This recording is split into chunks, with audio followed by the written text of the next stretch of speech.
پھر اس کے بعد ہم دیکھتے ہیں کہ صحابہ کے بعد تابعین کا دور ہے. سعید بن مسیب کا کہنا ہے میں صرف ایک حدیث کی خاطر کئی کئی دن اور راتیں سفر میں گزار دیتا.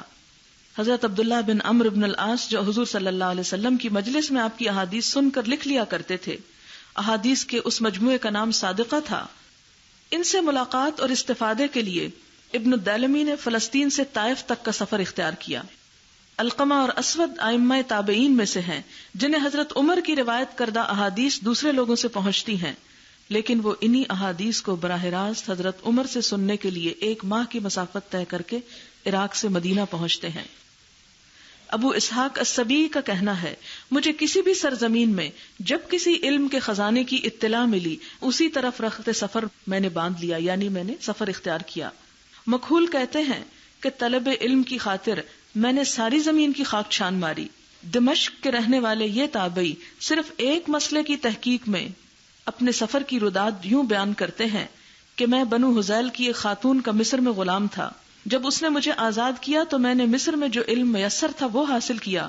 پھر حجاز کا سفر کیا، وہاں بھی پوری تسلی کرنے کے بعد عراق روانہ ہو گیا اور اس وقت تک وہاں سے نہ نکلا جب تک سب کچھ نہ پا لیا.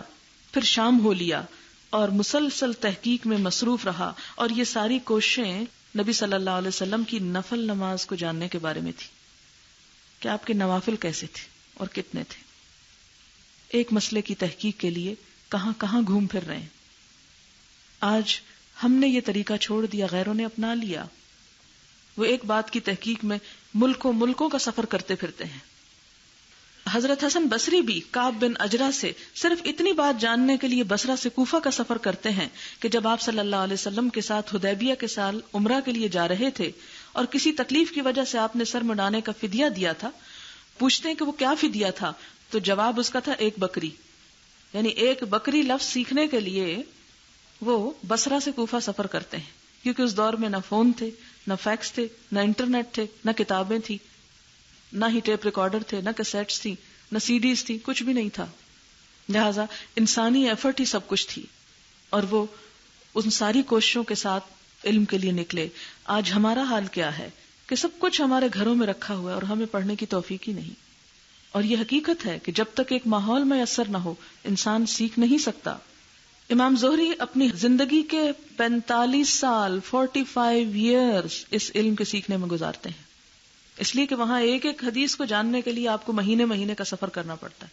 تو جب تک آپ 40-45 سال نہیں لگائیں گے آپ جمع کیسے کر سکیں گے؟ ہمارے لیے تو اللہ نے بڑی سہولت کر دی کہ قرآن 1 والیوم میں جمع ہے، احادیث مختلف کتابوں میں جمع ہے. ہم کیا اتنا بھی نہیں کر سکتے کہ بیٹھ کے ان کو پڑھ ہی لیں، ان کو یاد ہی کر لیں؟ ہم اللہ کو کیا منہ دکھائیں گے، کیا عذر کریں گے، کیا بہانہ کریں گے کہ یار اب اتنی بھی ہمارے میں ہمت نہ تھی. پھر اسی طرح آپ دیکھیں کہ نہ صرف یہ کہ سفر کی مشقتیں بلکہ بھوک کی مشقتیں بھی کاٹی. ہمیں تو مشکل یہ ہو جاتی ہے کہ اگر ہماری مرضی کا کھانا نہ ملے یا ہماری پسند کی چیز نہ ملے تو ہم ایک ہنگامہ کھڑا کر دیتے ہیں. گھروں میں بھی ایسا ہی کرتے ہیں. لیکن وہاں کیا تھا کہ بسا اوقات صرف پانی پہ بھی گزارا کیا گیا. ابو حاتم الرازی جو رے ایران کا ایک شہر تھا، یہاں کے رہنے والے تھے، کہتے ہیں کہ طلب علم کے لیے سفر میں نے شروع کیا، میرے سارے پیسے ختم ہو گئے. میں نے باری باری اپنے کپڑے بیچنا شروع کر دیے، حتیٰ کہ کپڑے بھی ختم ہو گئے، صرف پہننے والے جوڑے کے سوا کچھ نہ رہا، کھانے کے لیے کچھ نہ بچا.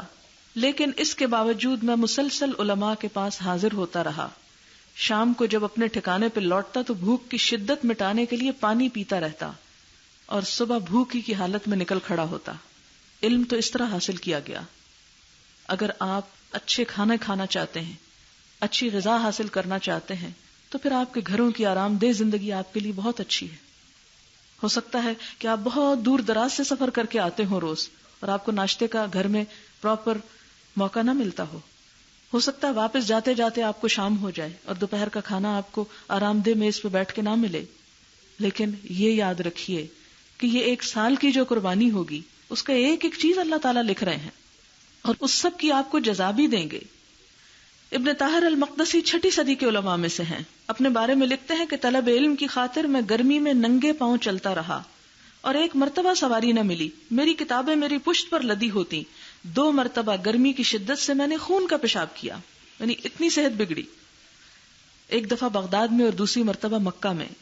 ابو حاتم الرازی 213 ہجری میں رمضان کے مہینے میں صرف 20 ایئرز کی ایج میں اپنے گھر سے نکلتے ہیں اور 7 سال مسلسل سفر کی حالت میں رہتے، کسی رشتہ دار سے کوئی ملاقات نہیں کی، کچھ پتہ نہیں پیچھے گھر میں کیا ہو رہا ہے، کوئی زندہ ہے یا مر گیا ہے، کیونکہ کوئی ٹیلی فون اور کوئی خط بھی نہیں ہوتے تھے۔ یہ نہیں خط کا انتظام نہیں تھا، ڈاک کا انتظام تو حضرت عمر کے دور میں ہی بہت اچھا ہو گیا تھا، لیکن مشکل یہ تھی کہ وہ سفر کی حالت میں ہوتے تھے، ایک شہر سے دوسرے، دوسرے سے تیسرے، تیسرے سے چوتھے میں، تو کہاں اپنے خط ریسیو کریں وہ۔ اور اس سفر کی روداد یوں بیان کرتے ہیں کہ میں نے 1000 فرسخ 5000 کلومیٹرز ہوتا ہے، اتنا سفر پیدل کیا، یعنی کوئی گاڑی کار نہیں تھی، کوئی گھوڑے گدھے بھی نہیں تھے، پیدل۔ متعدد بار کوفہ سے بغداد، مکہ سے مدینہ کا سفر، بحرین سے مصر، مصر سے رملہ، رملہ سے بیت المقدس، اسقلان، طبریہ، دمشق، حمص، انطاکیہ، ترسوس اور پھر حمص، ان سب علاقوں میں پیدل چلتا رہا۔ اور حمص دوبارہ اس لیے آیا کہ مجھے ابھی ابو الیمان سے کچھ احادیث سننا تھی۔ پھر کام مکمل ہونے کے بعد حمص سے بیسان روانہ ہو گیا، وہاں سے رقہ اور وہاں سے دریائے فرات کے راستے بغداد پہنچا۔ میرا یہ تمام سفر پیدل تھا، سواری مجھے میسر نہ تھی۔ شوق علم میں راہ جنون کے مسافر ابو حاتم الرازی اپنے ایک اور سفر کا حال یوں بتاتے ہیں کہ مدینہ میں داؤد الجعفری سے استفادہ کرنے کے بعد ہم 3 لوگ، جن میں سے ایک مروروز کا رہنے والا، دوسرا نیشا پور کا رہنے والا، ہم سمندری سفر پر روانہ ہوئے۔ جب ہم کشتی میں سوار ہوئے تو ہوا ہمارے مخالف سمت چل رہی تھی۔ ہم مسلسل 3 ماہ تک سمندر ہی میں رہے، ہمارا زاد راہ بھی ختم ہو گیا، تو ہم کسی ساحل پر اتر گئے اور کئی دن تک پیدل چلتے رہے، یہاں تک کہ کھانے پینے کا سارا سامان بالکل ختم ہو گیا۔ پھر بھی 3 دن مزید ہم نے بھوک پیاس کی حالت میں اپنا سفر جاری رکھا۔ ہم صبح سے شام تک چلتے، شام کو نماز پڑھتے ہی جہاں ہوتے بھوک سے نڈھال حالت میں گر پڑتے۔ بھوک پیاس اور تھکاوٹ سے ہمیں شدید کمزوری لاحق ہو چکی تھی۔ اگلے روز صبح اٹھ کر ہم نے پھر چلنے کی کوشش کی تو ہمارا ایک ساتھی بے ہوش ہو کر گر پڑا۔ ہم دونوں نے اسے ہلایا، ہوش میں لانے کی کوشش کی، لیکن کوشش کے باوجود اسے ہوش نہ آیا۔ ہم اسے وہیں چھوڑ کر آگے چل پڑے۔ 5-7 کلومیٹر کا سفر طے کیا تھا کہ میں بھی بے ہوش ہو کر گر پڑا۔ میرا ساتھی مجھے بھی چھوڑ کر کچھ آگے پہنچا تو اسے دور سے ایک کشتی ساحل کے قریب نظر آئی۔ دور سے کپڑا ہلا ہلا کر انہیں اپنی طرف متوجہ کیا اور ان سے پانی مانگا، پھر انہیں ساتھ لے کر میرے پاس آیا۔ میرے اوپر پانی چھڑکا تو میں ہوش میں آیا۔ یہ لوگ مجھے تھوڑا تھوڑا پانی پلاتے رہے۔ کافی دیر بعد جب میں سنبھلا تو مجھے تھام کر وہ اپنے ساتھ کشتی تک لے آئے۔ اتنی دیر میں ان کے کچھ دوسرے لوگ ہمارے تیسرے ساتھی کو بھی اٹھا لائے اور کشتی میں سوار کیا، اور کئی روز تک ہم اس قافلے کے ساتھ رہے، یہاں تک کہ ہم صحت یاب ہو گئے۔ پھر انہوں نے ہمیں کچھ زیادہ راہ دیا اور رایا کے امیر کے نام ایک خط لکھ کر ہمیں رخصت کیا۔ کچھ دن تک ہم رایا کے والی کے ہاں رہے اور وہاں سے مزید زیادہ راہ لے کر پھر مصر پہنچے۔ تو گویا نہ صرف یہ کہ مال اور وقت اور جسمانی آرام بلکہ جان تک کو خطرے میں ڈالا۔ امام شافعی، ان کا نام سب کو معلوم ہے، 14 سال کی عمر میں قرآن پاک حفظ کرنے کے علاوہ اپنے شہر کے تمام علوم حاصل کر لیے۔ مکہ کے رہنے والے تھے، اپنی ماں کا واحد سہارا تھے، لیکن علم حاصل کرنے کی بےتابی انہیں سفر کے لیے مجبور کر رہی تھی۔ ماں سے اجازت طلب کی تو ماں خاموش رہی، لیکن بیٹے کا شوق دیکھ کر پھر راضی ہو گئی۔ رخصتی کے وقت ان کے پاس صرف 2 پرانی یمنی چادریں تھیں۔ اللہ کے آسرے بیٹے کو رخصت کر دیا۔ امام شافعی مدینہ کو روانہ ہوئے، جہاں اس وقت کے سب سے بڑے عالم امام مالک مسجد نبوی میں درس حدیث دیا کرتے تھے۔ مکہ سے مدینہ کا تمام سفر تلاوت قرآن حکیم میں گزرا۔ اس سارے سفر میں 16 قرآن پاک ختم کیے۔ مدینہ پہنچ کر موطا کا درس لیا اور موطا حفظ کر لی۔ پھر کوفہ کی جانب رخ کیا اور کوفہ کے 2 بڑے امام ابو یوسف جو امام ابو حنیفہ کے شاگرد ہیں، اور امام محمد، یہ بھی امام ابو حنیفہ کے شاگرد ہیں، ان سے جا کر علم حاصل کیا۔ 24 دن مسلسل اونٹ کی سواری کے بعد ان کے حضور حاضر ہوئے۔ یہاں بھرپور استفادے کے بعد بغداد روانہ ہوئے۔ ہارون الرشید سے ملاقات ہوئی، اس نے قاضی کے عہدے کی پیشکش کی، اسے ٹھکرا کر بغداد کی جامع مسجد میں آ گئے۔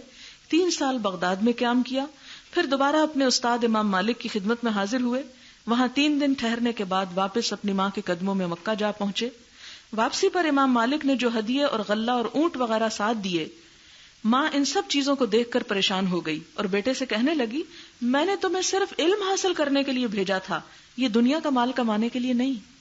امام شافعی کہتے کہ پھر ماں اس مال کا میں کیا کروں؟ تو ماں کہنے لگی، یہ سب صدقہ کر دو۔ کہ جس نیت کے ساتھ گئے ہو اسی نیت کے ساتھ گھر آؤ. امام بخاری کے بارے میں آپ سب جانتے ہیں کہ کتاب اللہ کے بعد یعنی دین اسلام میں سب سے صحیح کتاب احادیث کی صحیح بخاری ہے. اس کتاب کی تالیف سے پہلے یعنی کتاب لکھنے سے پہلے علم حاصل کرنے اور احادیث کو جمع کرنے کے لیے جو سفر انہوں نے کیا وہ 16 سال پر مشتمل ہے. 16 سال کی عمر میں اپنی والدہ اور بھائی کے ساتھ حجاز روانہ ہوئے. حج کے بعد وہ دونوں وطن واپس آ گئے، لیکن یہ مکہ کے شیوخ کے دروازوں پر علم کے موتی چننے میں مشغول ہو گئے. یہاں سے فراغت کے بعد مدینہ کا رخ کیا. اب عمر 18 سال ہو چکی تھی. یہیں پر چاندنی رات کی روشنی میں تاریخ کبیر لکھی. راتوں کو لائٹس نہیں تھی، ٹیوب لائٹس اور لیمپس نہیں تھے، چاند کی روشنی میں پوری کتاب لکھی. جب وہ چاند کی روشنی ہوتی کتاب لکھتے، پھر چھوڑ دیتے، پھر اوقات مقرر کیے ہوئے تھے. یہاں سے بصرہ اور کوفہ کا رخ کیا، پھر بغداد پہنچے، پھر شام کا سفر کیا، اس کے بعد مصر روانہ ہو گئے، پھر جزیرہ، اس کے بعد خراسان، اقطاع مرو، بلخ، ہرات، نیشاپور، رے، جبال، ان سب علاقوں کا سفر کیا. 1000 استادوں سے فیض حاصل کیا. 16 سال کی طویل مدت میں بخاری شریف کو لکھا. کوئی حدیث اس وقت تک نہ لکھتے جب تک غسل نہ کر لیتے، 2 نفل نہ پڑھ لیتے، اور جب حدیث کی صحت کا یقین ہو جاتا تو اسے کتاب میں لکھتے. یہ تمام مثالیں کس بات کی علامت ہیں؟ اس بات کی علامت ہیں کہ علماء امت نے جو کوششیں کی اور جو محنت کی وہ آج ہمارے پاس ایک محفوظ حالت میں بھی ہے اور ہمارے لیے ایک رہنما بھی ہے کہ ہمیں بھی آج وہی کوششیں کرنی ہیں اور اس سنت کو زندہ کرنا ہے. اسی لیے ہم دیکھتے ہیں کہ حضرت داؤد علیہ السلام کا قول ہے کہ طالب علم سے کہہ دو کہ لوہے کی لاٹھی اور لوہے کے جوتے بنا لے، یہاں تک کہ لاٹھی ٹوٹ جائے اور جوتے پھٹ جائیں. یعنی اتنا سفر کرو اور اتنی محنت اور کوشش کرو کہ سمجھو کہ تمہیں علم اسی وقت آیا جب یہ دونوں چیزیں ختم ہو گئیں. پھر اسی طرح حضرت عبداللہ بن عباس کہتے ہیں میں نے علم حاصل کرنا شروع کیا. حضرت عبداللہ بن عباس حضور صلی اللہ علیہ وسلم کے چچا زاد بھائی ہیں. تو علم کا بڑا حصہ انصار سے ملا. میں ان میں سے کسی صحابی کے گھر جاتا اور معلوم ہوتا کہ وہ سو رہے ہیں تو میں اپنی چادر اپنے سر کے نیچے رکھ کر ان کے دروازے پہ لیٹا رہتا، یہاں تک کہ وہ ظہر کی نماز کے لیے باہر نکلتے تو فرماتے اے رسول اللہ صلی اللہ علیہ وسلم کے چچا زاد بھائی، آپ کب سے یہاں انتظار کر رہے ہیں؟ میں عرض کرتا کافی دیر سے. وہ فرماتے آپ نے بہت برا کیا، آپ نے مجھے اطلاع کیوں نہ دی؟ میں عرض کرتا میری خواہش یہ تھی کہ آپ اپنا سارا کام پورا کر کے باہر تشریف لائیں. یہ علم حاصل کرنے کا ایک ادب ہے، یعنی علم حاصل کرنے میں استاد کا احترام لازم ہے. ہمارا ایک مشہور محاورہ ہے با ادب با نصیب، بے ادب بے نصیب. لہذا عبداللہ بن عباس جو آپ دیکھیں کہ خاندانی اعتبار سے، علمی اعتبار سے کوئی معمولی چیز نہیں تھے، حضور صلی اللہ علیہ وسلم کے فرسٹ کزن تھے، لیکن جب آپ صلی اللہ علیہ وسلم کی وفات کے بعد کچھ لوگوں نے علم کے میدان میں قدم رکھا اسے جمع کرنے کے لیے، اسے اکٹھا کرنے کے لیے، تو یہ ان خوش نصیبوں میں شامل تھے. جن صحابہ کے پاس علم تھا ان کے پاس جا کر سیکھنے کے لیے اتنی عاجزی کہ ان کے دروازوں پہ بیٹھے رہتے تھے، جیسے بھکاری ہوتا ہے، بھکاریوں کی طرح بیٹھے رہتے تھے کہ جب وہ نکلیں گے تو ہمیں کچھ سکھائیں گے. دروازہ تک نوک نہیں کرتے تھے کہ ان کو اذیت نہ ہو. آج ہمارے معاشرے میں علم اس لیے ختم ہو گیا ہے کہ علم سکھانے والوں کی عزت اور ادب اور احترام کچھ نہیں رہا. اس کی بنیادی وجہ یہ بھی ہے کہ ہمارے ہاں علم وہی علم ہے جس سے دنیا حاصل ہو سکے. جن کو ہم علم کہتے ہیں، ایجوکیشن جسے کہتے ہیں، وہ اس لیے ہوتی ہے کہ اس کے بعد اچھی جاب، اچھی نوکری، اچھا مقام، رتبہ حاصل ہو. لہذا جن سے وہ سیکھتے ہیں ان کو بس ایک میڈیم صرف سمجھتے ہیں، اور وہ جو اسلام نے علم کا، علم والوں کا اور طالب علموں کا ادب اور احترام سکھایا وہ ختم ہو کر رہ گیا. اب اس میں ہمارے سامنے حضرت عبداللہ بن عباس کی مثال ہے. حضرت ابو مسلم نے ایک مرتبہ فرمایا اگر میں حضرت عبداللہ بن عباس کے ساتھ نرمی سے پیش آتا تو ان سے بہت علم حاصل کر لیتا، لیکن چونکہ میں عاجزی نہیں کرتا تھا اس لیے میں ان کے علم سے محروم رہ گیا. بعد میں پچھتاتے تھے. پھر کہتے ہیں میں حضرت عروہ بن زبیر کے گھر پہنچ کر دروازے پہ بیٹھ جاتا. اگر میں چاہتا تو اندر جا سکتا تھا لیکن ان کی عظمت مجھے اندر جانے سے روکتی تھی. حضرت عبداللہ بن عباس فرماتے ہیں کہ جب رسول اللہ صلی اللہ علیہ وسلم کا وصال ہوا تو میں نے ایک انصاری ساتھی سے کہا اور نبی صلی اللہ علیہ وسلم کے صحابہ سے جا کر علم حاصل کر لیں، کیونکہ ابھی ان کی تعداد بہت ہے۔ اس انصاری نے کہا، اے ابن عباس، بڑے تعجب کی بات ہے، بھلا لوگوں کو تمہاری ضرورت کیسے پڑ سکتی ہے جبکہ صحابہ کی ایک بڑی جماعت موجود ہے؟ چنانچہ وہ تو چھوڑ کر چلا گیا، لیکن میں مسائل میں لگا رہا۔ وہ باہر نکلتے تو فرماتے، اے رسول اللہ صلی اللہ علیہ وسلم کے چچا زاد بھائی، آپ کیسے آئے؟ آپ پیغام بھیج دیتے تو میں آپ کے پاس آ جاتا، مگر میں جواب دیتا کہ میرا آپ کی خدمت میں حاضر ہونا ہی برحق ہے۔ پھر میں ان سے حدیث سنتا، یہاں تک کہ وہ زمانہ آیا کہ لوگ میرے گرد جمع تھے۔ اس انصاری ساتھی نے دیکھا تو بولا، یہ نوجوان مجھ سے زیادہ عقل مند نکلا۔ کہ میں اس غلط فہمی میں رہا کہ اور لوگ موجود ہیں، مجھے کیا مشکل پڑی ہے کہ میں محنت کروں، لیکن ہر پہلوں کے بعد جب تک ینگر جنریشن اس علم کو حاصل نہیں کرتی اور آگے نہیں بڑھاتی تو آہستہ آہستہ وہ روایات ختم ہونے لگتی ہیں۔ پھر اسی طرح علم حاصل کرنے کے لیے استاد کے احترام کے ساتھ ان لوگوں کا احترام بھی ضروری ہے جو آپ کے ساتھ علم حاصل کرنے کے لیے نکلے ہیں، کیونکہ جب تک آپ آپس میں خیر خواہی، محبت اور نرمی کا معاملہ نہیں کریں گے اس وقت تک آپ پوری طرح اس علم سے فائدہ نہیں اٹھا سکیں گے۔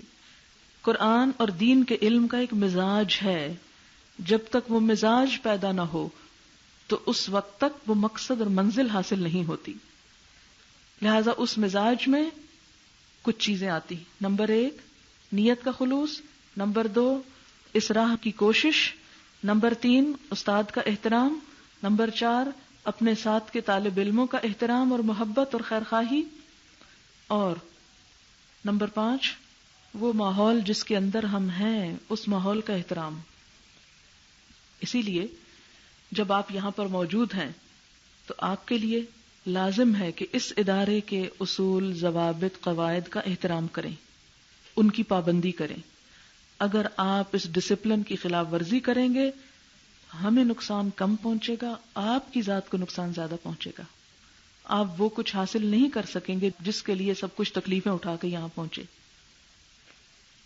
یہ احترام لازم ہے آپ کے لیے، یعنی اس جگہ کا احترام جہاں پر آپ بیٹھے۔ اور ادارے دیواروں سے نہیں بنا کرتے، ادارے انسانوں سے بنتے ہیں اور کچھ نظم و ضبط اور قواعد سے بنتے ہیں۔ نظم و ضبط ہماری اسلام کی بنیادی روح اور شناخت ہے۔ آپ دیکھیں کہ 5 وقت کی نماز ہمیں کیا سکھاتی ہے؟ مردوں کے لیے جیسا کہ آپ جانتے ہیں کہ 5 وقت کی نماز میں جماعت ہوتی، وہ ڈسپلن سکھاتی ہے نا کہ ایک لائن میں کھڑے ہو جاؤ، ایک امام کی بات مانو، اس کی ماتحتی قبول کرو۔ یعنی اگر 1000 لوگ بھی نماز پڑھ رہے ہیں تو امام کتنے ہوتے ہیں؟ ایک ہوتا ہے نا۔ اور اگر 1000 اپنی منمانی کرنے لگیں تو وہ کیا نظر آئے گی؟ نماز نہیں رہے گی۔ تو اللہ تعالیٰ چاہتے تو کیا یہی کافی نہیں تھا کہ سب کو کہہ دیتے کہ مسجد میں نماز پڑھو، جب سہولت ہو جا کے پڑھ لیا کرو؟ یا یہ کہ سب کٹھے کھڑے ہو جایا کرو اور سب کٹھی شروع کر کے کٹھی ختم کر دو؟ نہیں۔ امام کیوں بنایا گیا نماز میں؟ دن میں 5 دفعہ کا ڈسپلن کہ جب وہ کہہ رہا ہے تو اس کی بات سنو۔ لہذا آپ میں سے جو لوگ جس امام کے پیچھے ہوں گے، یعنی ایک تو کلاس میں جو استاد ہے وہ اس وقت کا امام ہے، جو بھی استاد ہے، چاہے میں ہوں چاہے میرے علاوہ کوئی اور ہے، سب قابل احترام ہے۔ پھر اس کے علاوہ کچھ انتظامی امور ہیں، مثلاً کچھ یہاں کے انتظام سے متعلق ہوں گی چیزیں، کچھ آپ کے وہاں ہاسٹل کی انتظامیہ سے متعلق چیزیں ہوں گی۔ اس میں جو شخص آپ کے اوپر ذمہ دار ہے وہ آپ کا امام ہے۔ امام عثمانوں میں لے رہی ہوں کہ آپ کا وہ رہنما ہے، آپ کے اوپر ایک امیر ہے، اور اس امیر کی اطاعت آپ پر لازم ہے۔ نبی صلی اللہ علیہ وسلم نے جو اسلام کے اندر نظم و ضبط قائم کیا، اس نظم و ضبط کا یہ حصہ ہے، اور جیسے کہ قرآن پاک میں بھی آتا ہے، اطیعوا اللہ و اطیعوا الرسول و اولی الامر منکم، اللہ کی اطاعت کرو، رسول کی اطاعت کرو، اور ان لوگوں کی جن کے سپرد کام کیے گئے ہیں۔ اولی الامر، وہ اولی الامر خواہ آپ کے گروپ انچارج ہوں، خواہ آپ کے ہاسٹل وارڈن ہوں، یا ادارے کی انتظامیہ کا کوئی شخص ہو، جو بات آپ کو وہ کہتا ہے آپ کو وہ ماننی ہوگی۔ صرف اسی صورت میں آپ نہیں مانیں گے جب آپ اسے قرآن اور سنت کے خلاف پائیں اور اس کے لیے بھی آپ دلیل لائیں کہ یہ آپ کا حکم جو یہ قرآن اور سنت کے خلاف ہے، ماننے کے قابل نہیں، اس لیے مجھے اجازت دیجیے کہ میں اس سے الگ ہو جاؤں۔ سورۃ النور میں آتا ہے کہ مومن تو وہ ہوتے ہیں کہ جب کسی اجتماعی کام میں ہوتے ہیں تو وہ بغیر اجازت نہیں جاتے، اجازت لے کر نکلتے ہیں۔ لہذا کوئی شخص اپنی مرضی سے چھٹی نہ کر بیٹھے، کسی کو لیٹ آنے کی اجازت نہیں، کسی کو منمانی سے کلاس چھوڑنے کی اجازت نہیں، کسی کو منمانی کر کے ٹائم ٹیبل اور ڈسپلن کی خلاف ورزی کی اجازت نہیں۔ جب اتنا بڑا گروپ ہو تو اس کو سنبھالنا بہت مشکل ہو جاتا اگر ہر شخص منمانی شروع کر دے۔ پھر اسی طرح آپ دیکھیں کہ جیسے کہ میں نے پہلے یہ بتایا کہ یہ ادارہ کسی انسان کا نہیں ہے، یہ میرا نہیں ہے، یہ آپ سب کا ہے، اور ہم سب، میں بھی اللہ کی رضا کے لیے اور آپ بھی اللہ کی رضا کے لیے ہم یہاں جمع ہوئے ہیں۔ لہذا اس ادارے میں ہم خواہ جھاڑو لگا رہے ہیں، یا ہم کلاس میں بیٹھے سبق پڑھ رہے ہیں، یا کچھ لکھ رہے ہیں، جو کچھ بھی کر رہے ہیں، ہم سب عبادت کی حالت میں ہیں۔ یعنی اس کے لیے اگر آپ اس انوائرنمنٹ کو صاف ستھرا رکھتے ہیں تو آپ اللہ کے گھر کو صاف رکھے ہوئے کہ اللہ کا ذکر ہوتا ہے یا اللہ کے دین کو پڑھایا جاتا ہے۔ اسی میں لازمی بات یہ ہے کہ صفائی کا خاص خیال رکھیں۔ کبھی ایسا نہ ہو کہ مونگ پھلی کھائے اور چھلکے نیچے پھینک دیں، یا کوئی اور چیز کھائے اور اس کو آپ یہاں پر ادھر ادھر پھینک کے اور ضائع کر دیں۔ پھر اسی طرح کوئی چیز آپ خراب ہوتے دیکھیں، ٹوٹتے ہوئے دیکھیں، نقصان ہوتے ہوئے دیکھیں تو آپ یہ نہ کہیں کہ یہ ہمارا کام نہیں ہو، تو انتظامیہ کا کام ہے، وہ خود ہی دیکھ لے اور کر لے۔ کوئی بھی چیز آپ ایسی دیکھیں کہ جو ناپسندیدہ ہے اور نہیں ہونی چاہیے، خواہ وہ ہماری ذات کے اندر ہو یا کسی مٹیریل چیز سے، یعنی کرسی میز سے وابستہ ہو یا کسی دروازے سے یا دیوار سے، آپ اس کے بارے میں اپنی سجیشن دینا، اپنی رائے دینا نہ بھولیں۔ اس کے لیے ہم باہر ایک سجیشن باکس رکھتے ہیں، یہاں بھی اور وہاں ہاسٹل میں بھی۔ تو بجائے اس کے کہ آپ اس پر برہم ہوتے رہیں، کوڑتے رہیں، غصہ کرتے رہیں، آپس میں تبصرے کرتے رہیں، غیبت کرتے رہیں، سب سے بہترین حال یہ کہ جو بات آپ محسوس کریں اسے لکھیں اور لکھ کر سجیشن باکس میں ڈال دیں، اور پھر آپ دیکھیں کہ اس پر ایکشن ہوتا ہے یا نہیں۔ اور لکھنے کے ساتھ اپنا نام لکھنا نہ بھولیں، کیونکہ بعض اوقات ایک سجیشن آپ کی پرسنل رائے ہوتی ہے تو اس پر سب لوگوں کو پابند کرنے کی بجائے آپ ہی کو جواب دینا ضروری ہوتا ہے۔ پھر اسی طرح صفائی میں صرف اپنی کرسی یا اپنے نیچے کی چیز کی صفائی نہیں، اپنے جسم کی صفائی بھی انتہائی ضروری ہے۔ آپ کو معلوم ہے کہ نبی صلی اللہ علیہ وسلم نے مسجد میں لہسن اور پیاز کھا کر منع کیا ہے آنے سے۔ کیوں؟ اس لیے کہ ملائکہ کو اذیت ہوتی ہے۔ یہاں پر جب آپ قرآن پڑھتے ہیں تو کیا یہاں ملائکہ نہیں ہوتے ہیں نا؟ حدیث ہی سے پتہ چلتا ہے کہ ملائکہ سایہ کرتے ہیں۔ اگر آپ کے منہ سے، آپ کے جسم سے، آپ کی کسی بھی چیز سے، آپ کے جرابوں کے پسینے کی سمیل، کسی بھی چیز سے جب اذیت ہوگی تو مجلس کی برکت ختم ہو جائے گی۔ لہذا اپنے جسم کی، اپنے لباس کی اور اپنے سے متعلق ہر چیز کی صفائی آپ کا لازمی حصہ ہونا چاہیے، کیونکہ اسلام میں طہارت تمام مذاہب کے مقابلے میں بہت ضروری چیز ہے۔ کیا فرمایا گیا کہ الطہور شطر الایمان، پاکیزگی آدھا ایمان ہے۔ اس چیز کا خاص خیال رکھیں۔ پھر اسی طرح ٹائم ٹیبل جو ہے وہ باہر لگا دیا گیا ہے۔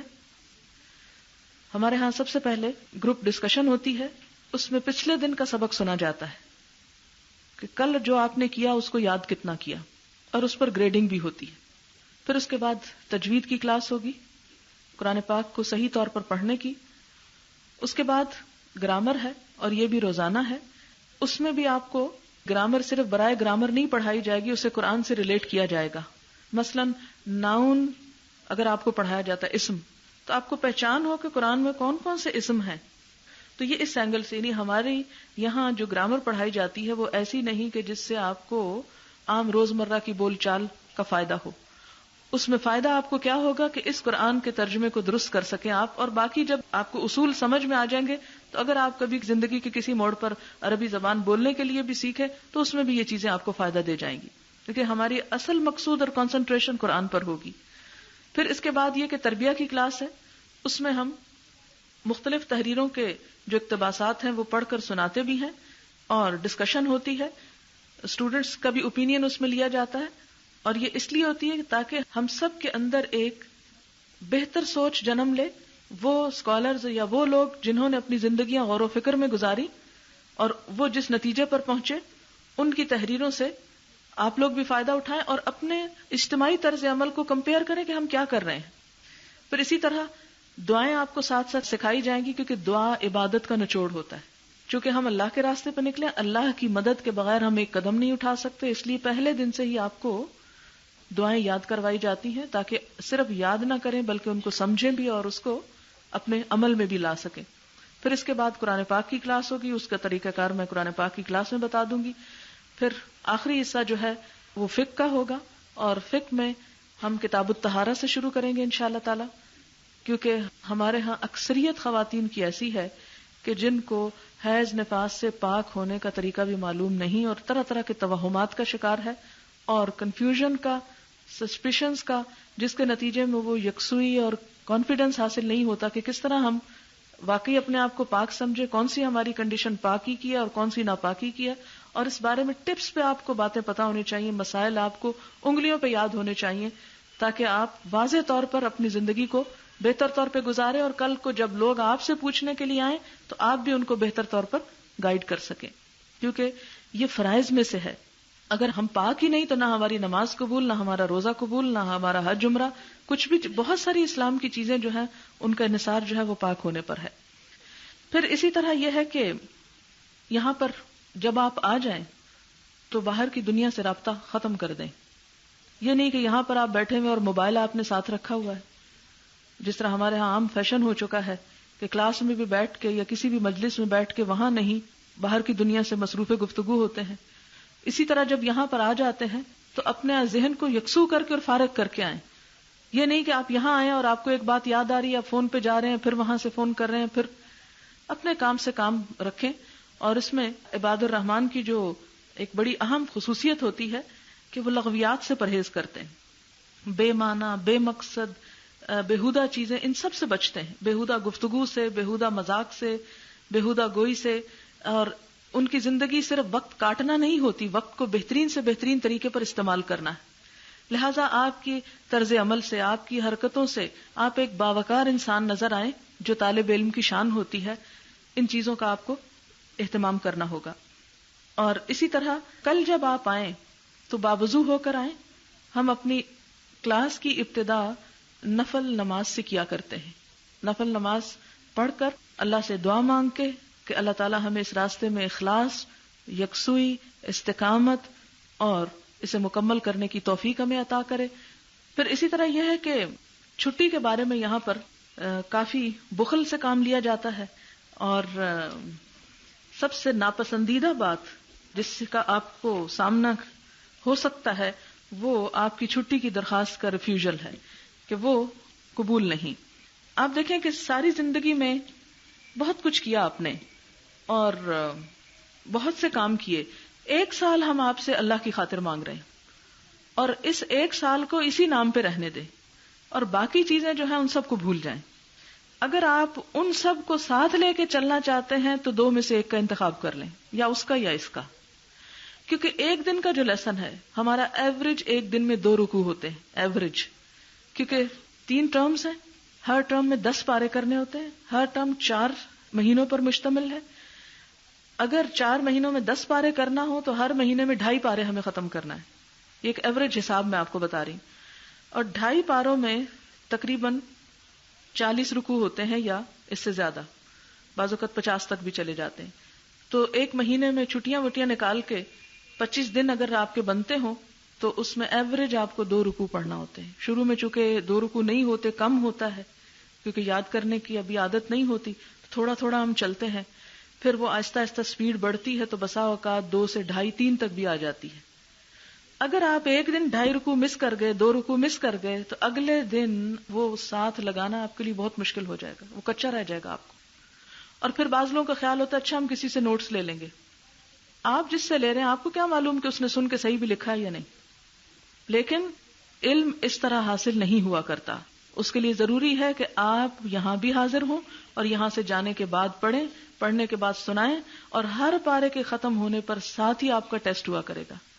اور اس ٹیسٹ میں جہاں الفاظ کا معنی آپ کو معلوم ہونا چاہیے، وہاں اس کے ساتھ ساتھ آپ کو جو کچھ پڑھا اس کی انڈرسٹینڈنگ بھی ہونی چاہیے، کیونکہ آپ کو آگے پڑھانا ہے. اگر آپ کو ہی سمجھ نہیں آیا تو اس کا مطلب ہے کہ آپ آگے بھی غلط ٹرانسمٹ کر رہے ہیں. تو اس لیے کیئرفلی آپ کو یہ کام کرنا ہوگا. اسی طرح طالب علم کے لیے یہ بھی ضروری ہے کہ وہ اپنی ڈائٹ کو کوشش کرے کہ سادہ رکھے، تاکہ پورے پروسیجر میں کوئی چیز خلل انداز نہ ہو. ایسی چیزیں مت کھائیں کہ آپ کا پیٹ خراب ہو، ایسی چیزیں مت لیں کہ جس سے آپ کو بار بار وضو کی ضرورت پیش آئے. یہ باتیں شاید آپ کو بہت اچھی نہ بھی لگے، لیکن میں اس لیے یہ کہہ رہی ہوں کہ یہ حصہ ہے تعلیم کا. اگر ان چیزوں کا اہتمام نہیں کریں گے تو دوسری طرف آپ یکسوئی کے ساتھ کام نہیں کر سکیں گے. گھر جا کر ہمیں پڑھنے کے لیے کیا ٹائم ٹیبل رکھنا چاہیے، یہ تو ہر شخص اپنی سہولت کے مطابق بنا سکتا ہے. ہاسٹل کا ہم ایک خود بناتے ہیں ضروریات کو مد نظر رکھتے ہوئے، اور اس کی پابندی بھی کرواتے ہیں. باقی لوگ جو ہیں وہ اپنی مرضی کے مطابق جو چاہیں کریں. ہمیں اس سے غرض ہے کہ آپ نے کام کیا ہے، ہمیں اس سے نہیں کہ آپ نے کب کیا ہے. اور دوسرا ہے کہ کلاس میں اٹینٹیولی بیٹھیں، یہ نہ ہو کہ آپ رات کو جاگتے رہیں اور صبح سوتے رہیں اور کلاس میں بھی آ کے سوئیں. ایسا ٹائم ٹیبل نہ بنائیے گا. جیسے ابھی بات ہوئی کہ دل کے اوپر کلام نازل ہوا، تو کچھ کام انسان اپنی زندگی میں عقل کے مشوروں سے کرتا ہے اور کچھ دل کے مشوروں سے کام ہوتے ہیں. اور خواتین کے کاموں میں تو دل کا بہت ہاتھ ہوتا ہے. جیسے خواتین کہتی میرا فلاں کام کو بہت دل کر رہا ہے، میں نے یہ ڈش تمہارے لیے بہت دل سے بنائی ہے، میرا فلاں کام کو بالکل دل نہیں کر رہا. تو یہ کوئی بری بات نہیں ہے، کیونکہ کلام اللہ جو ہے، اللہ تعالیٰ کا کلام، وہ بھی دلوں پر نازل ہوا ہے. اور آج بھی جو قرآن کی جو تعلیمات ہے وہ دل کے اوپر اثر انداز ہوتی ہیں، اور جب دل بدلتا ہے تو پھر انسان بدل جاتا ہے. تو جیسے کہ آپ کو ڈاکٹر صاحبہ نے بتایا، اس طرح کے کچھ اپنے جذبات، تاثرات کہ ان کو پورے سال میں کیا پیش آیا، ان کو یہ سفر پورا کس طرح لگا الہدا کے 1 سال کا. اس کے لیے میں مبینہ شاہ کو یہاں پر بلاتی ہوں، وہ یہاں پر آ کر آپ کو بتائیں گے. میرا نام مبینہ ہے، میں ہاؤس وائف ہوں. میرے ماشاءاللہ 3 بچے ہیں، ایجز 8, 6 اینڈ جب میں نے داخلہ لیا تھا تو میرا بیٹا 1.5 پونے 2 سال کا تھا، چھوٹا. اور میں نے ایڈمیشن اس طرح لیا کہ مجھے کسی نے اپنے ختم قرآن پہ بلایا، انوائٹ کیا، اور میں وہاں گئی تو مجھے بہت اچھا فیل ہوا. میرے جو فیلنگز وہاں اس وقت ہال میں ہوئی تھیں وہ زندگی میں کبھی نہیں ہوئی تھیں. اور میں نے اسی وقت ڈیسائیڈ کر لیا کہ مجھے یہ کرنا ہے، بس کرنا ہے یہ. جب میں گھر آئی میں نے اپنے ہسبینڈ سے یہ بات کی تو میرے ہسبینڈ بہت کوآپریٹو ہیں، اللہ کا شکر ہے، مجھے اس طرح کی کوئی پرابلم کبھی نہیں ہوئی. تو اس کے بعد میں آخری دن پہنچی، انٹرویو دیا اور مجھے مل گیا داخلہ. میں آپ سب کو ویلکم کروں گی بہت زیادہ کہ آپ سب چنے ہوئے لوگ ہیں. واقعی جس طرح میڈم نے کہا وہ بات آپ کو سال کے اینڈ میں احساس ہوگا اس کا. میں آپ سے یہ کہوں گی کہ مشکلات آئیں گی، چھوٹی بڑی، ہر کسی کی اپنی نوعیت کی مشکل ہوتی ہے گھر میں. لیکن آپ یہ مت سوچیں کہ وہ مشکل جو ہے وہ بس یہ اینڈ آف دا ورلڈ ہے، بس میں نہیں کر سکتی معاملہ ختم. نہیں، اس 1 سال میں اتنی پرابلمز آئی ہیں، اور پورے سال میں ایک دن ایسا نہیں تھا جب میں پورے ٹائم پہ جب میں نکل رہی ہوتی تھی تو اسی وقت میرا بیٹا نہ اٹھا ہو اور اس نے یہ نہ کہا ہو کہ اماں مت جاؤ. وہ واقعی اس میں الارم فٹ ہوا تھا، پورے 7:15 وہ بچہ اٹھتا تھا اور آنکھیں بند ہوتی تھیں، اماں اسکول نہیں جاؤ. اور ظاہر ہے 1.25 سال کا بچہ وہ کس زبان میں بولتا ہوگا، اور آج بھی اس نے یہ کہا کہ اماں اسکول نہیں جانا. تو لیکن یہ کہ جب میں اس کو چھوڑ کے آتی تھی میں نے یہ دعا مانگی تھی اور سچے دل سے دعا مانگی تھی، رو رو کہ اللہ میاں اس کی محبت اس ٹائم کے لیے میرے دل سے نکال دیں جس ٹائم کے لیے میں آپ کی راہ میں نکلتی ہوں.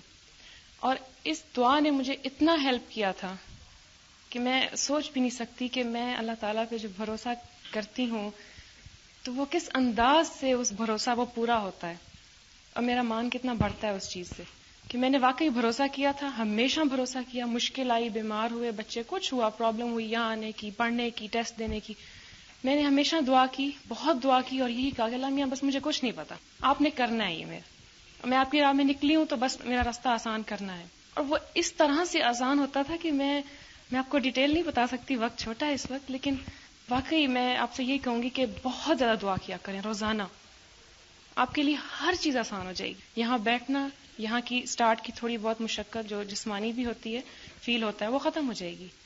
اس کے بعد گھر میں پرابلم سب ٹھیک ہو جائیں گی, اور آپ کے بچے, آپ کا اگر میرڈ ہیں آپ لوگ تو آپ کا گھر بھی چل جائے گا. وہ سب کام جو صبح ہوتے ہیں وہ شام کو ہو جائیں گے. میں نے اپنے گھر کا اس طرح پورا ٹائم ٹیبل بدلا تھا کہ نہ میرے ہسبینڈ کو کمی فیل ہوتی تھی اس چیز کی کہ مجھے کھانا صحیح نہیں دیتی یا میرے بچوں کی پڑھائی نہ ہوئی ہو, کوئی افیکٹ نہیں پڑا برا. ان کی گریڈز بالکل صحیح رہی ہیں اسکول میں. میرے ہسبینڈ بالکل تسلی میں رہے پورا سال. میں وزٹ کرتی تھی لوگوں کو, میری سوشل لائف. میرے ہسبینڈ ایئر فورس میں ہیں, ڈاکٹر ہیں, اور ایک آفیسر ہونے کے ساتھ ڈاکٹر ہونا, آپ خود اندازہ لگائیں کتنا بزی لائف ہوتی ہے. لیکن وہ سب صحیح ہوا, اور بہت کوآپریشن. اور دوسری بات ہے آپس میں ایک دوسرے سے بے لوس محبت کریں. یہ جو کوآرڈینیشن ہوتی ہے نا آپس کی, اس سے آپ کو بہت فائدہ ہوگا. ہم میں سے جب بھی کسی کو پرابلم ہوتی تھی تو ہم بولتے تھے, ایک دوسرے کو بتاتے تھے ایک دوسرے کو, اور جب ہم بتاتے تھے یقین کریں ایک ہیلپ نہیں چاہیے, ایک ہیلپ ہوتی تھی 10 ہیلپس آ رہی ہوتی تھی ہر طرف سے. ہماری گروپ انچارجز اتنی سویٹ ہیں یہ سب لڑکیاں کہ میں آپ کو بتا نہیں سکتی. میں نے کبھی اپنی زندگی میں اتنے بے لوس لوگ نہیں دیکھے جو ایک پائی کے اجر کے بغیر, اس دنیا کے اجر کے بغیر وہ آپ کے لیے کچھ کریں. اور ان سب کو, اور ڈاکٹر صاحبہ کے لیے میں سوچ رہی تھی کہ میں کس طرح ان کا احسان اتاروں. تو میں نے یہی سوچا کہ اس کا احسان کا صرف یہی بدلا ہو سکتا ہے کہ میں ساری عمر ان کے لیے دعا کروں کہ ان کو آخرت میں بہترین جزا ملے. کیونکہ میری فیلنگز ڈاکٹر صاحبہ کے لیے وہی ہیں جس طرح ایک پہاڑ کے اینڈ پہ کوئی بندہ کھڑا ہو اور وہ گرنے والا, اور پیچھے سے کوئی بچائے, اور نہ صرف بچائے, اس کو صحیح راستہ دکھائے اور اس کو بتائے کہ تم نے یہاں جانا ہے. اس کے لیے جو فیلنگز ہو سکتی ہیں وہی ہیں. شکریہ. My name is Amna Sajjad, and I was part of the English group. And to you people, girls who are doing English, I wish you the best of luck. It's not going to be easy, but I'm very happy that you came. I thought that I would be jealous to see all of you sitting in our seats, but I'm so happy to see so many people. The hall is filled, so it's such a good feeling to know that you all will also spread the light of Islam in your lives and in your houses, the way it came into our lives and our houses. I'm not like the rest of the students here. I've been trying to do this course for 3 years now. I took admission with the second batch, but because of certain problems, personal problems, not problems of the course, because of those problems, I kept having to drop out and rejoin and drop out and rejoin, but I was determined to finish. But I still haven't finished it, but I intend to, inshallah, very soon. The only reason that I thank Allah that these problems came in my life after I joined Al-Huda, because if they had come in my life before, I wouldn't have known how to handle them. But because of the guidance that I got at Al-Huda, I was able to use that practically in my problems. And alhamdulillah, I haven't drowned. I'm still afloat. I'd like to tell you about my favorite experience and my most valuable lessons at Al-Huda. I found them in my Hadith course. All of you will have your own favorite courses and your own courses where you feel you really gained. Mine was the Bukhari course, which inshallah you all will do after Ramadan. I have a few words of advice for you. I got married during the course. Please, none of you, do not get married during the course. Madam advised me very much, but I was emotional, I was excited, and marriage is probably the biggest occasion of a girl's life. Don't make that mistake. Please learn from my experience. If you have marriage plans this year, 1 year is nothing. Put them off until this course is finished. Do not get married. Get married, not this year.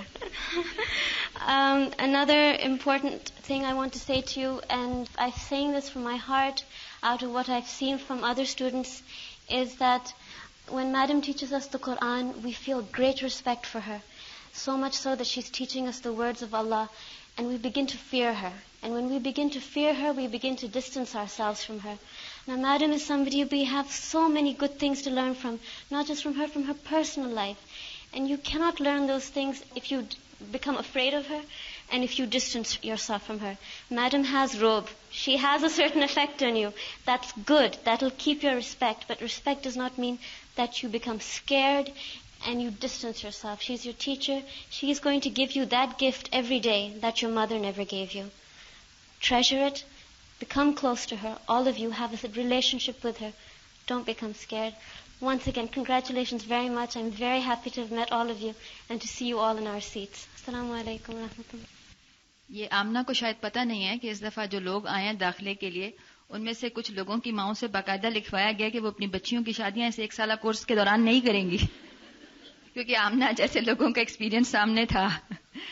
ہم اب یہاں پر دعوت دے رہے ہیں فاطمہ کمال زئی کو، وہ آ کر کچھ اپنے تاثرات کے بارے میں آپ کو آگاہ کریں گی. I welcome you all to Al-Huda. It's very nice seeing you all here because it reminds me of my own first day, which was last year. Before I joined Al-Huda, I had to fill a form. And I remember they ask you a question like your reason for joining this institution. And I hate to admit this in front of Madam sitting here, but I actually didn't mean all that I write in there. Because using language effectively was one of the skills that I learnt in my MA. In Al-Huda, I learnt just the opposite, to use a few simple words, but to be very sincere to them. I began rearranging my priorities in life when I joined here. By the end of the month, I had realized that it's very important, and I pressurized my mother into postponing my marriage till the end of the course, which otherwise would have taken place then. And that is when I realized the beauty of the hadith, the one which Madam quoted in the morning, that when Allah intends good for a person, He gives him an understanding of his deen. I found the Al-Huda environment very positive. All the group leaders were very helpful, very cooperative.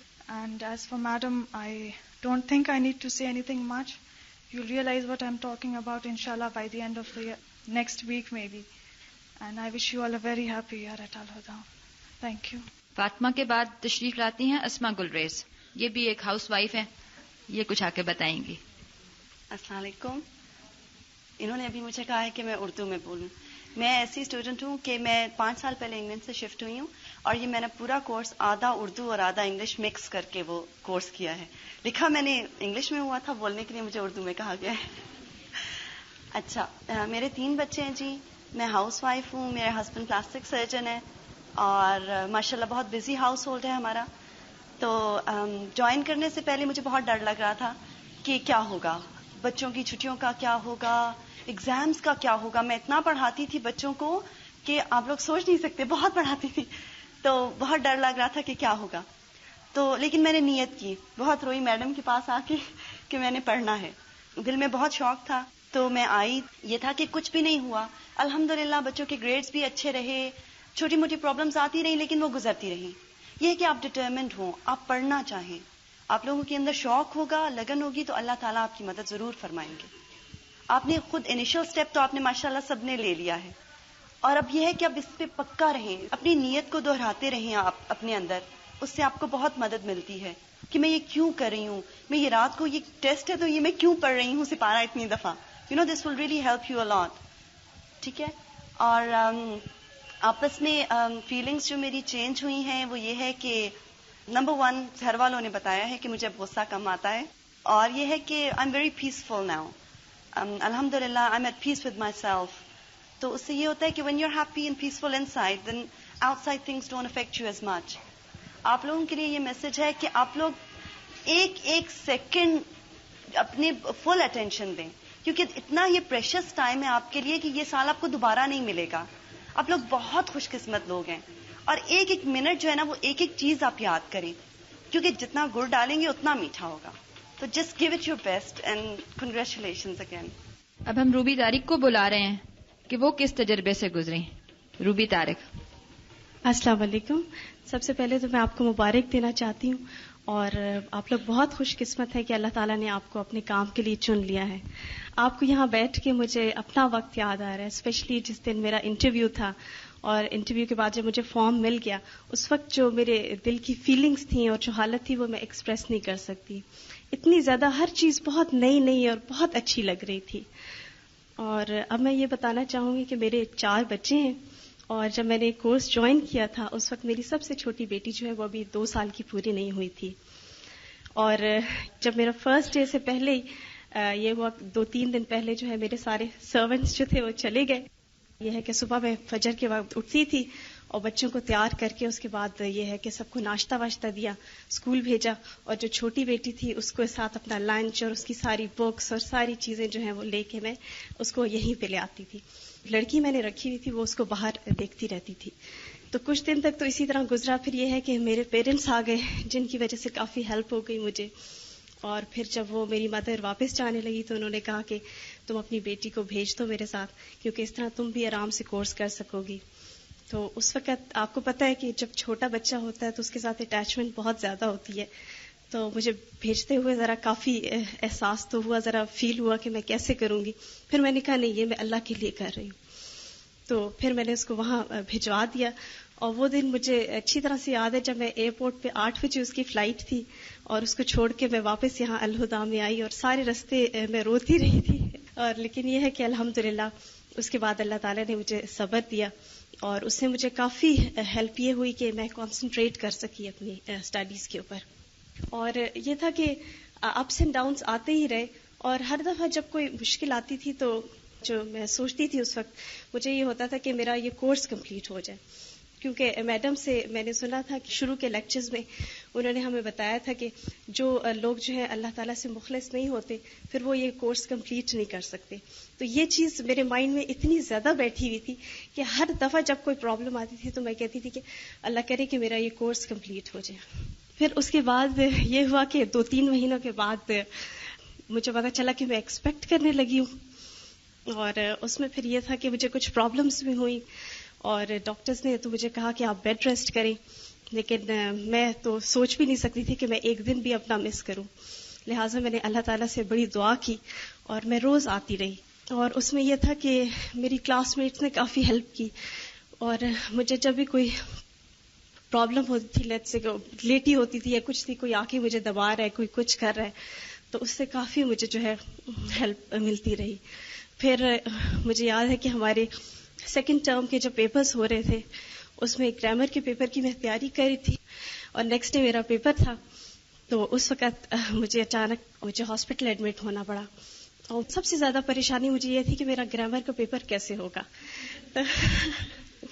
خیر میں رات کو بھی پڑھتی رہی, اور جب صبح فجر کے وقت جو ہے پھر میں نے ڈیسائیڈ کیا کہ نہیں, مجھے پیپر تو ہر حالت میں دینا ہے. میں نے خیر ڈاکٹر سے پرمیشن لی تو انہوں نے کہا کہ آپ خود لکھ کے جائیں کہ آپ اپنے رسک پہ جا رہی ہیں. میں نے کہا ٹھیک ہے, کوئی بات نہیں. خیر میں وہ لکھ کے آئی اور میں نے گرامر کا پیپر دیا, الحمدللہ بڑا اچھا ہو گیا. اور اس کے بعد یہ ہے کہ میں دوبارہ ہاسپٹل میں ایڈمٹ ہو گئی, اور جب میری اسٹیبل ہو گئی تھوڑی کنڈیشن 2-3 دنوں بعد پھر میں واپس گھر آ گئی. تو اسی طرح کرتے کرتے جو ہے کورس میرا اللہ تعالیٰ نے کمپلیٹ کر ہی دیا, اور میں اس کے لیے بہت مشکور ہوں کہ اللہ تعالیٰ نے میری بڑی مدد کی. اور اس دوران میں میرے ہسبینڈ کا یہ ہو گیا تھا کہ کراچی میں شاید ان کو جاب مل رہی ہے, تو وہ کہہ رہے تھے کہ میں اپرچونیٹی یہ مس نہیں کر سکتا. تو پھر میں نے کہا کہ میں ہاسٹل میں شفٹ ہو جاتی ہوں, آپ بچوں کو لے کے چلے جائیں. تو مطلب یہ کہ پرائرٹی جو ہے وہ اپنے کورس کو میں نے رکھا کہ جو کچھ بھی آئے, لیکن میرا یہ چیز جو ہے, یہ 1 سال جو میں نے اللہ تعالیٰ کو دیا ہے وہ میری مین پرائرٹی رہے.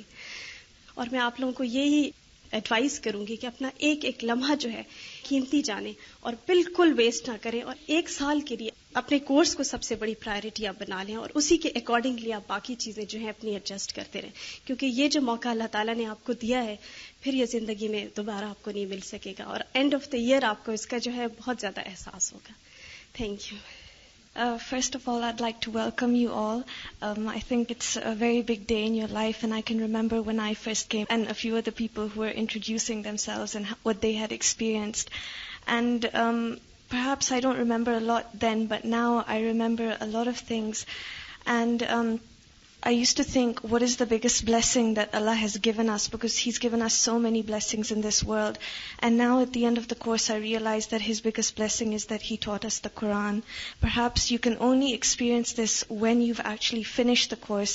And for me, the Khatm al-Quran was probably one of the most beautiful days of my life, where I realized that I had been so ignorant before, and Allah had so much mercy on me. I really think that you are so lucky. When I think about a few of the changes that have come in my life, there's so many, and I was so confused when I was asked to say a few words, and I thought, how can I say in just a few words everything that I've gone through in this year? And I think mainly the thing is that your priorities change in life so much. you have such a different direction in life before you come here. And then when you come here, everything seems so clear. You think, how could I not know this before? How could I not know what the Quran meant? How could I not realize what a great gift of Allah's that it was? And I have a lot of respect for people like Auntie Ruby and Asma and Amna, because I'm not married and I had a very easy time. I had a lot of support at home. My mother supported me so much and helped me out so much. So I was one of those people who didn't actually have it very difficult at home, but because I had to do the course in English, I will say special message to the group who's doing it in English that it is difficult, but Allah helps you and Allah makes that path easy for you. And my main advice to everyone is don't drop out. No matter what happens, don't drop out. And it doesn't matter about the marks, it doesn't matter about what grades you get, that's not important. What's important is the sincerity that you put in and the effort that you put in. And that is what counts. So whenever you think that you're going to drop out, come and talk to me and I'll tell you not to do that. Because just the feeling of going through the whole thing, that is what is important. Just go through the whole experience. You'll see it will change your life.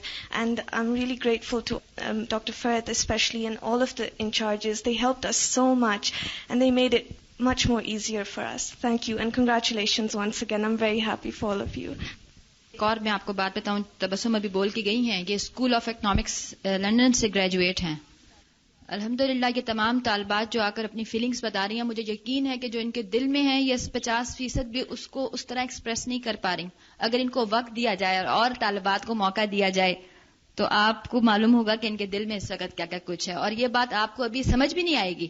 جب اگلے سال انشاءاللہ آپ سب یہ course ختم کرنے کے بعد یہاں پر جمع ہوں گے اور جب آپ کو یہاں پر بلایا جائے گا تو یہ تمام فیلنگز جب آپ کے اوپر گزریں گی, اس سے آپ کو معلوم ہوگا کہ دراصل کیا محسوسات ہوتے ہیں سال کے اینڈ کے اوپر.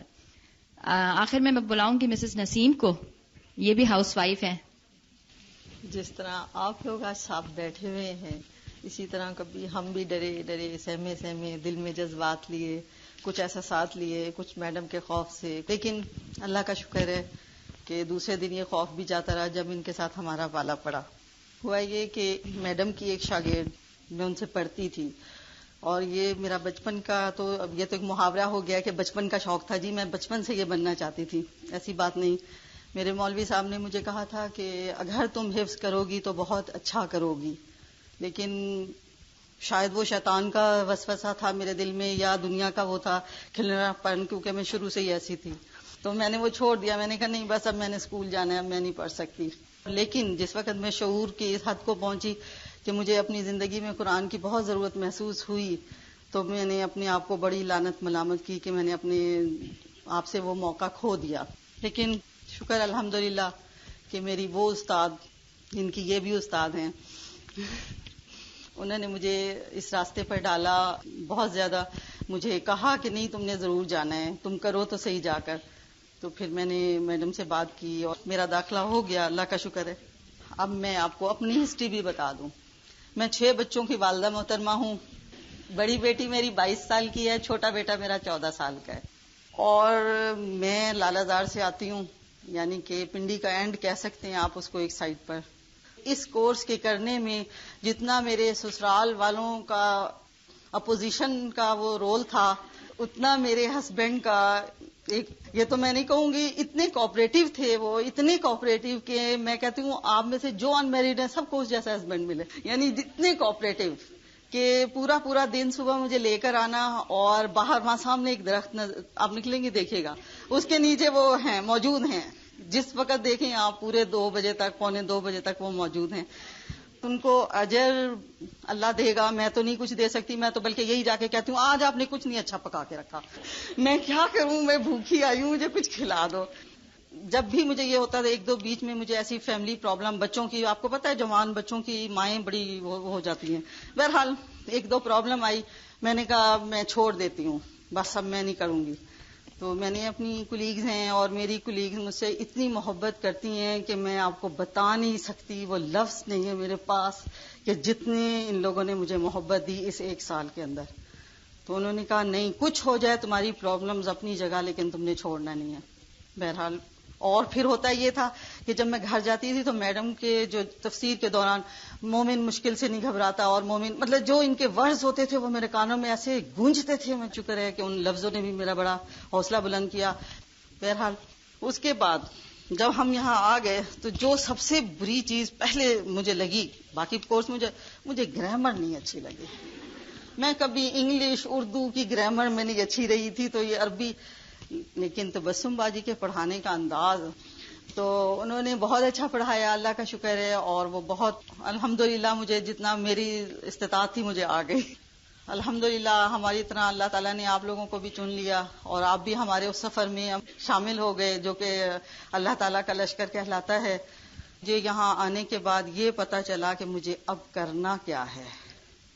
پہلے تو یہی تھا, صبح اٹھے روٹین میں بچوں کو اسکول بھیجا, کالج بھیج, یہ صفائی کی, برتن دھوئے, یہ مطلب گھریلو کاموں میں. لیکن اب اندازہ ہوتا ہے کہ کیا کرنا ہے اور اتنی زندگی کہاں ہم نے ویسٹ کی. ویسٹ کہوں گی میں تو, ٹھیک ہے گھر سنبھالنا یا اولاد کو تربیت کرنا بھی ایک کام ہے, لیکن اللہ کے لیے کچھ نہیں کیا. اور انشاءاللہ اللہ تعالیٰ یہاں آنا آپ کے لیے بھی مبارک ثابت کرے. محنت سے کام کریں. ہماری عمر سے دیکھیں کہ ہم نے اس عمر میں کر لیا, تو آپ تو ماشاءاللہ ینگ ہیں اور کر سکتے ہیں. بہرحال میں آپ کو مبارکباد پیش کرتی ہوں یہاں آنے پر اور اتنے اچھے استاد ملنے پر. شکریہ. سب سے پہلے میں آپ کو مبارکباد دیتی ہوں. آپ واقعی بہت خوش قسمت ہیں لوگ. مجھے خاص طور پر جو نوجوان لڑکیاں تھیں ان پر بہت رشک آتا ہے کہ اس عمر میں یہ قرآن سیکھ لیں گی. ہم نے اتنی دیر اتنی غلطیاں کر کے زندگی میں پھر اس مقام پر پہنچے. مجھے بہت کتابیں پڑھنے کا شوق تھا اور ہمیشہ میں اس نیت سے پڑھتی تھی تزکیہ نفس کے لیے. میں نے 20 سال تک کتابیں پڑھی, لیکن جو میں نے میڈم سے سیکھا ہے وہ میرا 20 سال کا مطالعہ ایک طرف اور یہ 1 سال ایک طرف. تزکیہ آپ کا کتابوں سے نہیں ہو سکتا, یہ بہت بڑی حقیقت ہے. کبھی کبھی میں کتابوں میں ایسی چیزیں پڑھتی تھی کہ ڈاکٹر, انجینئر سب کچھ پڑھنے کے لیے کسی استاد کی ضرورت ہے, تو میں اپنے چاروں طرف دیکھتی تھی کہ کوئی استاد ہو, تلاش کرتی تھی, لیکن کوئی نہیں مجھے ملتا تھا. اور بعض وقت میں بہت روتی تھی کیونکہ کتابیں پڑھتے میں اپنی اصلاح کرتی تھی, ہوتی نہیں تھی, غلطیوں کا بہت احساس ہوتا تھا. لیکن الحمدللہ کہ اب میڈم سے اور قرآن پاک پڑھنے کے بعد, اور سب سے بڑی بات یہ ہے کہ اس میں جو الہدا کے معنی ہے محبت اور شفقت سے بلانے والے, اس میں کوئی شک نہیں, بہت محبت اور شفقت سے پڑھاتے ہیں. کہ میرے سر میں درد ہوتا ہے بہت زیادہ, کبھی کبھار پڑھنے سے یہ بڑھ جاتا ہے. تو بعض اوقات میں ادھر آتی تھی گھر سے بہت سر درد کے ساتھ, تو میڈم ایسی اچھی باتیں بتاتی تھی اور وہ کہتی تھی اس کو ڈائری پہ نہیں دل پہ لکھ لیں. تو اس وقت میرے آنکھوں میں آنسو آ جاتے تھے خوشی سے کہ اللہ تعالیٰ کتنا مہربان ہے کہ مجھے سر درد کے ساتھ بٹھایا ہوا ہے, اور پھر اس خوشی سے میرا سر درد ختم ہو جاتا تھا. تو آپ لوگ بہت خوش قسمت ہیں. میں آپ سے ایک بات کہوں گی, آپ بہت قدردانی سے پڑھیں. جب یہ پڑھانے آتی تھی زبیدہ تو مجھے اسی وقت خیال آ جاتا تھا ایک چھوٹا سا بیٹا یہ چھوڑ کے آئی ہیں ہماری خاطر. تو بس ہم کو سب کو میں دیکھتی تھی کہ ہم لوگ کتنے خوش قسمت ہیں کہ ان لوگوں نے ہماری اصلاح کی خاطر یہ ٹائم لگا رہے ہیں. جتنی زیادہ قدردانی ہوگی اتنا زیادہ میں نے دیکھا کہ علم آتا ہے. میرے سر میں درد تھا, میں زیادہ پڑھ نہیں سکتی تھی, اس لیے میں مسلسل دعائیں کرتی رہتی تھی. جب گھر سے آتی تھی اس وقت راستے میں بھی کلاس میں بیٹھی رب زدنی علما پڑھنا شروع کر دیتی تھی. بس میرا یہی یاد رکھیں آپ, ایک تو دعائیں بہت کرنی ہے. مشکلات تو زندگی کا ایک حصہ ہیں, وہ اگر آپ نہ بھی پڑھیں, اسکولوں میں جب آپ پڑھتے ہیں, کالجز میں پھر بھی آتی ہیں, تو اس کو محبت سے پڑھیں. شکریہ. السلام علیکم ورحمۃ اللہ وبرکاتہ. میں آدھی انگلش اور آدھی اردو میں بولوں گی because my Urdu is really not as good as yours. لیکن جب میں یہاں پہنچی تو سب میرے گلے مل رہے تھے اور مجھے اتنی داد دے رہے تھے کہ I've come all the way from the United States, but really it's not a big deal. I really didn't consider it a big deal at all.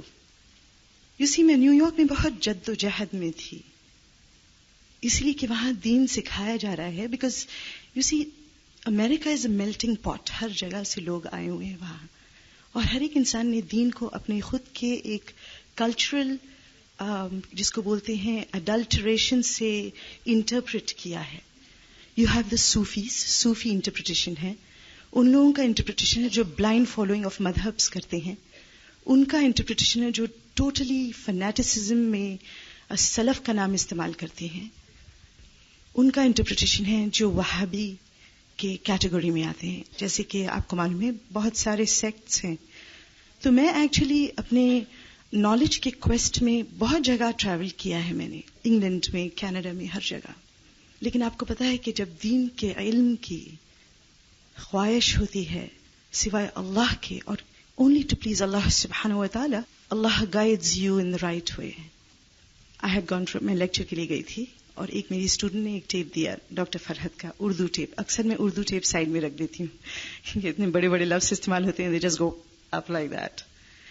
لیکن ان کی ٹیپ میں نے سنی ماشاء اللہ. اب میں زیادہ تعریف نہیں کروں گی, تعریف صرف اللہ اور اس کے رسول کی ہے صلی اللہ علیہ وسلم, اور تعریف کے قابل یہ ہیں اور یہ سب آپ کو معلوم ہے. لیکن ان میں ایک خاصیت میں نے دیکھی جو کہ آپ کو احساس ہونا چاہیے, کیونکہ جب یہ نالج لے کے آپ جائیں گی یو ہیو ٹو ریئلائز کہ this source of knowledge is authentic and صحیح, اٹس صحیح. اور جب میں نے یہ دیکھا کہ ان کی جو آئیڈیالوجی ہے اور اس کے ساتھ ساتھ جو میتھڈالوجی ہے is based not on anything but the Quran and the Sunnah of the Prophet alayhi salatu wasalam. And that is of intrinsic value in terms of acquisition of knowledge. اس میں ذرا بھی خلل آ گیا تو پھر there is deviation. اور ہم سب ہمارے سیکریفائس کا کہہ رہے ہیں. میں آنے کے پہلے اپنے ہسبینڈ کو کہا, بولا سنا معاف کر دینا, forgive me. اگر مجھے کچھ ہو گیا تو ایک نیک اچھی پریکٹسنگ عورت سے شادی کرنا. انہوں نے کہا ایک پریکٹسنگ عورت بس ہے میرے لیے, I cannot handle more than that. ہمارے نبی صلی اللہ علیہ وسلم کی at one time had 9 wives, اور پورے مسلمان امت کی رسپانسبلٹی ان کا. جب میں سوچتی ہوں we have to not think about میں نے بچے چھوڑے اور میں نے ہسبینڈ چھوڑا, you have to think about the sacrifice that your teacher is making as well. آپ کو پتا ہے جب بھی میں ان سے بات کرتی ہوں تو ہشام بھاگتے بھاگتے آتا ہے اور پھر ڈاکٹر فرحت کے منہ پہ ہاتھ رکھ لیتا ہے, بس ماما آپ اور بات نہ کریں. تھک گیا بیچارہ ماما کو باتیں کرتے ہوئے سن سن کر, اور وہ بھی ہشام سے کم اور ہم سے زیادہ. It is not a joke. This is a great responsibility and a great sacrifice. اگر اس کا احترام آپ نے نہیں کیا تو یہ پوچھا جائے گا. She's doing a great sacrifice. اور یہ ذریعہ ہے صحیح نالج کا, grab it. میں نیو یارک سے ٹریول کر کے یہاں تک اردو کے کورس کے لیے آئی ہوں جس کا چھوٹا سا گروپ انگلش ہے, and it didn't matter, it was not of importance کہ زبان کون سی ہے. امپورٹینس یہ تھا کہ جو پڑھا رہے ہیں وہ کتاب اللہ اور سنت رسول کے بیس پر پڑھائی جا رہی ہے, اور اس کے لیے I didn't mind sacrificing my time and my money and the journey it self. I really think we should be aware of her sacrifice and what you are accomplishing in the bargain. میرا دل تھا کہ میں یہ آپ کے ساتھ share کروں کیونکہ مجھے پتا نہیں کہ we never know how long we're going to live. This is another thing.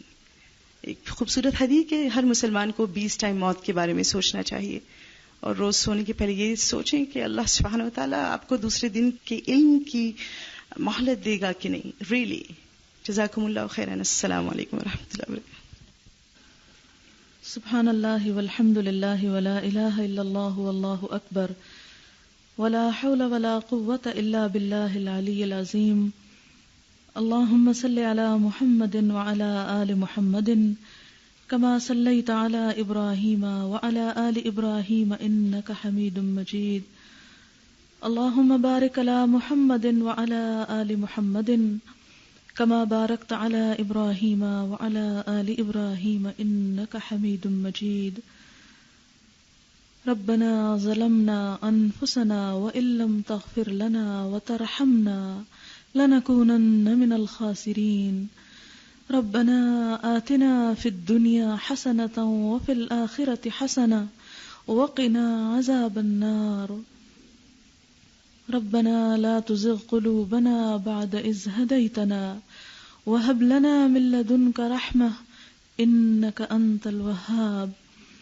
ربنا هب لنا من أزواجنا وذرياتنا قرة أعين واجعلنا للمتقين إماما. ربنا لا تؤاخذنا إن نسينا أو أخطأنا. ربنا ولا تحمل علينا إصرا كما حملته على الذين من قبلنا.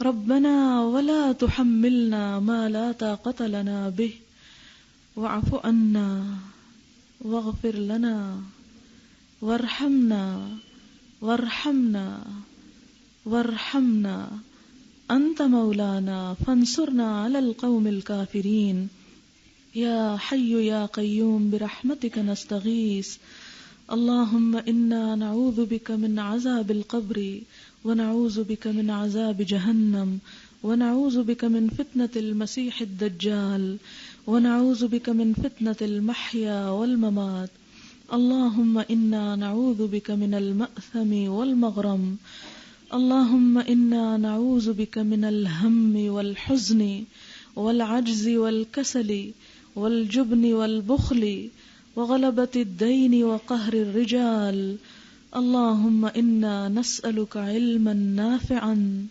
وعملا متقبلا ورزقا طيبا اللهم إنا نعوذ بك من قلب لا يخشع ونفس لا تشبع وعلم لا ينفع ودعوة لا يستجاب لها اللهم ألف بين قلوبنا وأصلح ذات شأننا واهدنا سبل السلام واهدنا سبل السلام واهدنا سبل السلام اللهم ارزقنا حبك وحب من يحبك وحب أمل يقربنا إلى حبك اللهم فقهنا في الدين اللهم فقهنا في الدين اللهم فقهنا في الدين يا حي يا قيوم برحمتك نستغيث يا حي يا قيوم برحمتك نستغيث اللهم إنا نعوذ بك من جهد البلاء